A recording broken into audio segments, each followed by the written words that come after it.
The old rest house smelled of pine and regret, its creaky floors whispering secrets no one dared to voice.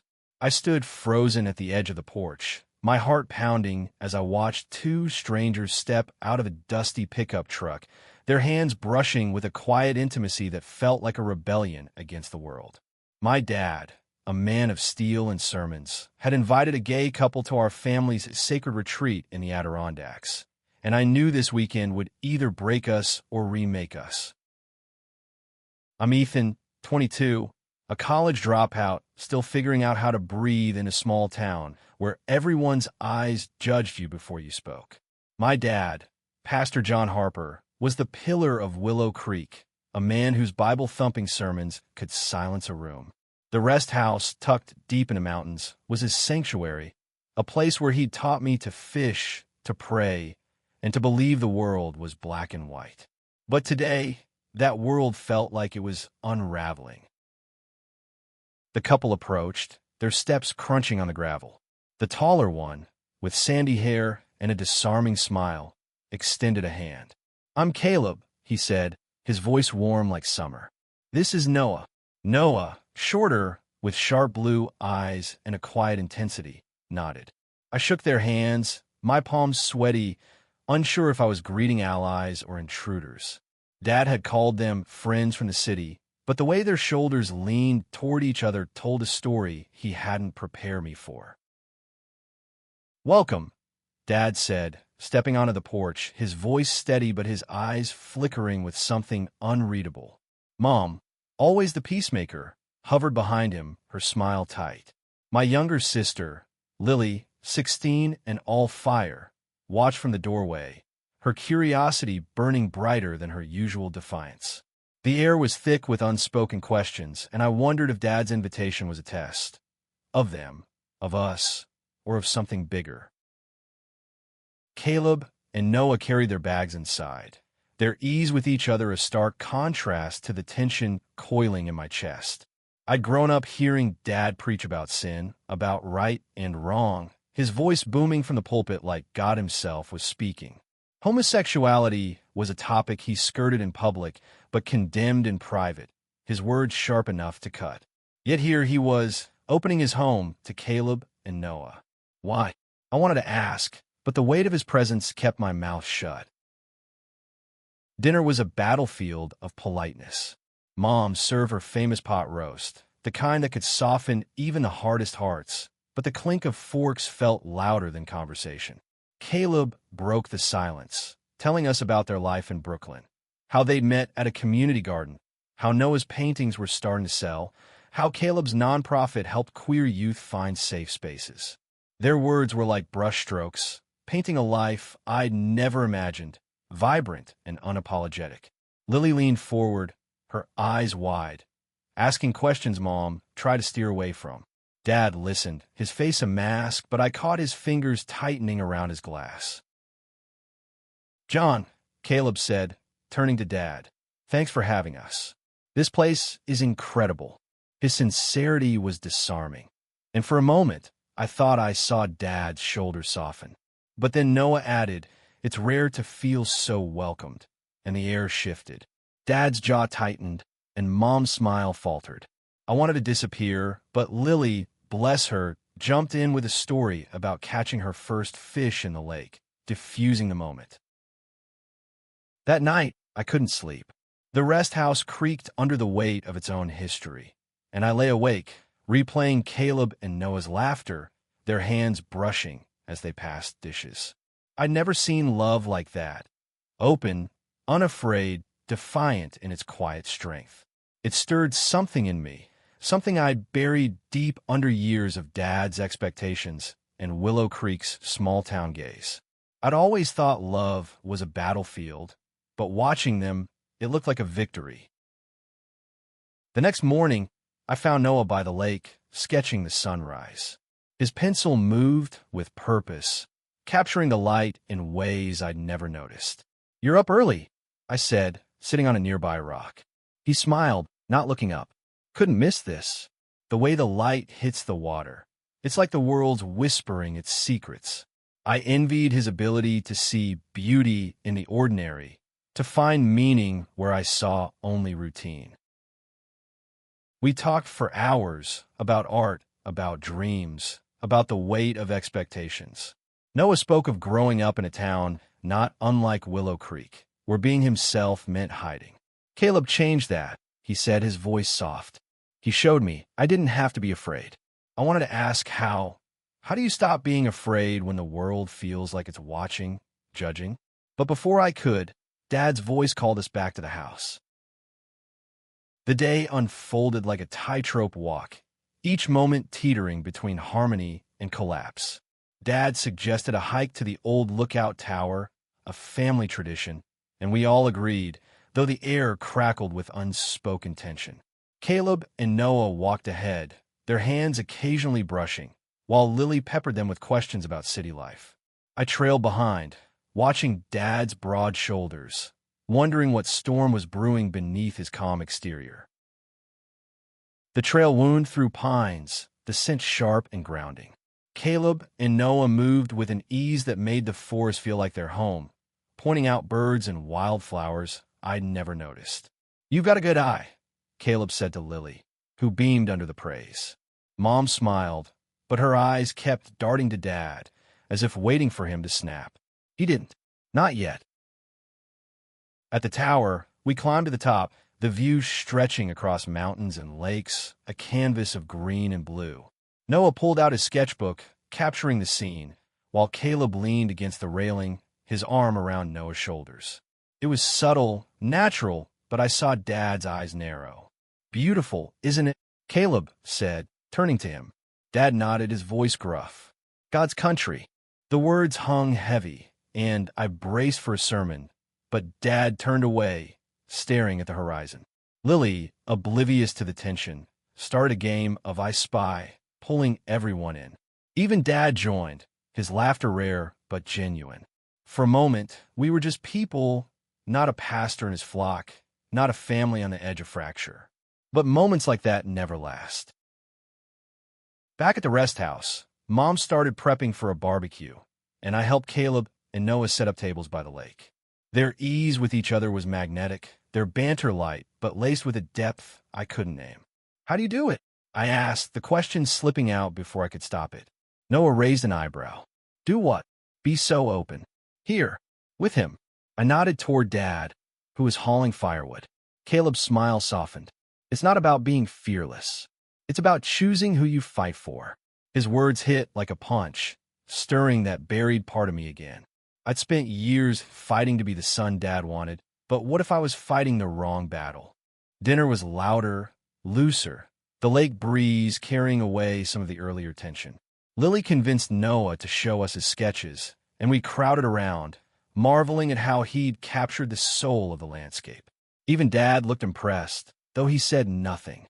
Then Lily, ever the spark, asked, "Noah, have you ever painted Caleb?" The question was innocent, but it landed like a grenade. Noah's cheeks flushed, and Caleb laughed, squeezing his hand. He's too shy to admit it, but he's got a whole series of me. The table went quiet, and I saw Dad's fork pause midair. Mom jumped in, asking about dessert, but the moment lingered, raw and exposed. I wanted to say something, anything to bridge the gap, but my throat closed up. That night, a storm rolled in, the kind that rattled windows and made the rest house feel like a ship at sea. I found Dad in the living room, staring at the fire. "Why do you invite them?" I asked, my voice barely above the rain. He didn't look at me, because I needed to understand. His words were heavy, like stones dropped into deep water. Understand what? I wanted to push, but his silence was a wall. The next morning, the storm had passed, leaving the air crisp and the lake mirror smooth. Noah and Caleb were up early, fishing with Lily, their laughter echoing across the water. I watched from the porch, my chest tight with something I couldn't name. Dad joined me, his Bible in hand, but he didn't open it. "They're good people," he said, almost to himself. It was the closest he'd come to admitting he might be wrong.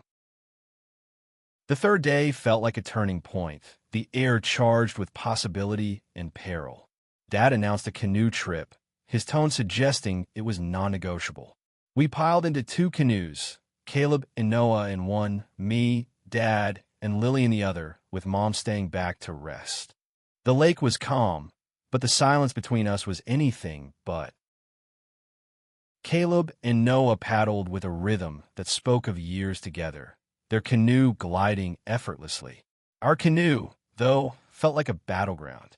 Dad's strokes were forceful, almost angry, and Lily's chatter couldn't mask the strain. I kept stealing glances at Caleb and Noah, their ease a mirror to our tension. You ever think about what makes a family? I asked Dad, my voice low so Lily wouldn't hear. He didn't answer right away, his paddle slicing the water. Family's what you build on truth, he finally said. But truth isn't always what you think it is. His words were cryptic, and I wondered if he was talking to me or himself. Before I could press, Lily shouted, pointing at a bald eagle soaring overhead. Caleb and Noah looked up, their faces alight with wonder, and for a moment, we were all just part of the same world. Back at the rest house, Mom had set up a bonfire, the flames casting shadows that danced across our faces. Caleb told stories of his work with queer youth, kids who'd been kicked out of their homes, their voices silenced. His passion was quiet but fierce, and I saw Lily's eyes glisten. Even Dad listened, his face unreadable but his posture less rigid. Noah added, love shouldn't be a luxury. It's a right. The words hung in the air, heavy with truth. Then Dad spoke, his voice low but steady. I've preached for 20 years about what's right, but I'm starting to wonder if I've been listening to the wrong voices. The admission stunned me, like a crack in a dam. Mom reached for his hand, and Lily's mouth dropped open. Caleb and Noah exchanged a glance, their gratitude silent but palpable. That night, I found Noah's sketchbook left open on the porch. The page showed Caleb, his face soft in the firelight, a portrait of love so vivid it hurt to look at.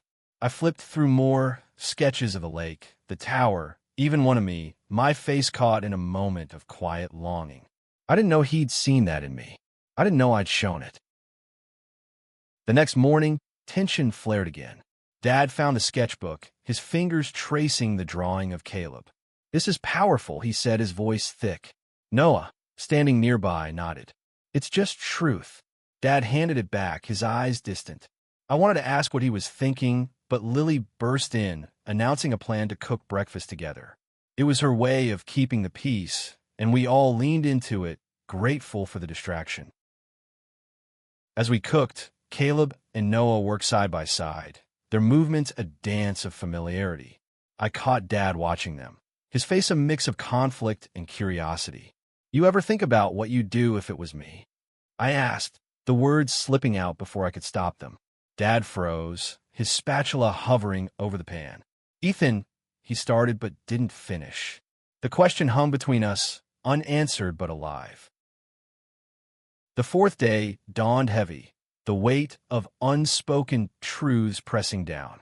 Dad suggested a walk to the old chapel, a crumbling relic from the rest house's past.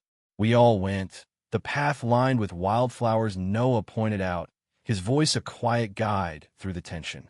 Caleb walked beside him, their hands brushing, and I saw Dad's eyes linger, not with judgment, but with something softer like doubt. The chapel was small, its stained glass windows cracked but glowing in the morning light. Dad stood at the altar, his hands tracing the worn wood. I used to think God spoke through me here, he said, his voice echoing in the empty space. Now I'm not so sure. It was the most vulnerable I'd ever seen him, and it cracked something open in me too. Caleb spoke up, his voice gentle but firm. God's in the love we build, not the rules we follow. Noah nodded, his hand finding Caleb's. Dad didn't respond, but he didn't look away either. Lily, ever bold, asked, Dad, what if love looks different than you thought? The question hung like a challenge, and I held my breath. I'm trying to understand, Dad said finally, his voice raw. I invited you here, Caleb, Noah, because I wanted to see what I couldn't in Willow Creek. I want to know if I was wrong. The admission was a seismic shift, and I saw Mom's eyes well up. Noah stepped forward, his voice steady. You're not wrong to question. That's where truth starts. Back at the rest house, the mood was lighter, like a storm had passed. We played cards, laughed, shared stories. Caleb and Noah told us about their first date, a clumsy picnic in the rain, and I found myself laughing, imagining it. Dad even joined in, sharing a story about proposing to Mom in a snowstorm. For the first time, I saw him not as a pastor, but as a man searching for answers. That night, I couldn't sleep again. I wandered to the lake, where Noah was sketching under the stars. "You okay?" he asked, not looking up. I sat beside him, the words spilling out before I could stop them. "I think I'm like you, but I don't know how to be." It was the first time I'd said it aloud, and it felt like jumping off a cliff.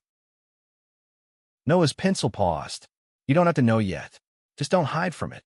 His words were simple, but they landed like a lifeline. I wanted to tell him about the boy in high school, the one I'd pushed away because of Dad's voice in my head. But before I could, Caleb joined us, his presence warm and steady. They didn't push, didn't judge, just sat with me, letting the silence speak. The next morning, I found Dad on the porch, his Bible closed. "Ethan," he said, his voice soft, "whatever you are, whoever you love, I want you to know I'm trying." It wasn't absolution, but it was a start.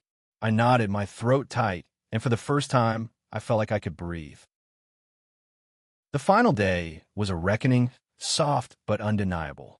We gathered for breakfast, the table crowded with pancakes and laughter, but the air held a quiet gravity. Caleb and Noah were leaving, their bags packed, their presence already a ghost in the rest house. I felt a pang of loss, like losing a piece of myself I'd only just found. Dad stood, clearing his throat. "Caleb, Noah, I need to say something." The room stilled, even Lily's chatter fading. "I invited you here to challenge what I thought I knew. And you did. You showed me love in a way I didn't understand before. I'm not there yet, but I'm closer." His voice broke, and Mom's hand found his, steadying him. Noah's eyes glistened, and Caleb nodded, his smile small but profound. "Thank you," Noah said, his voice thick, "for seeing us." The words were simple, but they carried the weight of years, of hiding, of fighting, of hoping. I looked at Dad, his face etched with a vulnerability I'd never seen, and I realized he was changing, not just for them, but for me. As we walked them to their truck, Lily hugged them both, tears streaming down her face. "Come back, okay," she said, her voice fierce. Caleb laughed, ruffling her hair. "We will, kid." I shook their hands, my own trembling, and whispered, "Thank you." They didn't ask why, but their smile said they understood. The truck pulled away, dust rising in its wake, and we stood on the porch, a family altered. Dad put a hand on my shoulder, his grip firm but gentle. "Ethan, whatever comes next, we'll figure it out together." It wasn't a promise of perfection, but it was enough. That night, we sat by the lake, the stars brighter than I'd ever seen. Lily sketched, her pencil moving like Noah's, and Mom hummed softly. Dad opened his Bible, but instead of reading, he told a story about his own father, a man who'd never learned to bend. "I don't want to be him," Dad said, his voice low. "I want to be better." I thought of Caleb and Noah, their love a beacon in the dark. I thought of the boy I'd pushed away, the truth I'd buried. And for the first time, I felt the courage to unearth it. The rest house, once a place of rigid rules, had become a space of possibility, its walls echoing with a new kind of truth. As we packed to leave, I found a note tucked in Noah's sketchbook, left behind on purpose. It read, "Be brave, Ethan. You're enough." I folded it into my pocket, a talisman against the world's judgment. The rest house faded in the rearview mirror, but its lessons stayed with me.